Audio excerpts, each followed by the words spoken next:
Welcome to our guide on how to change your avatar on Facebook.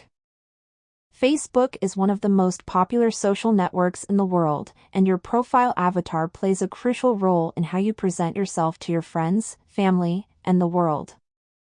Changing your avatar can refresh your profile, express your current personality, or even support a special cause or event. Let's get started. Open the Facebook app on your phone. After that, click on the three lines in the top right corner of the screen. Now, click on your name here. Then, in the middle of the screen, you'll see the option Edit Profile. Click on that. It opens a page where you have the option to change your profile picture, cover photo, or avatar. Click on Edit for the avatar.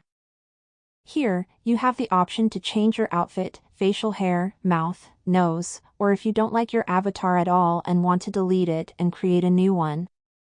Simply click on the trash can icon in the top right corner and confirm the deletion by clicking once more on Delete. Wait for a moment and click on Exit Editor. Now, to create a new avatar. Just click on Create Avatar and customize it as you like. We hope we've helped you in changing your avatar on Facebook. Thank you for watching, and we'll see you in the next tutorial.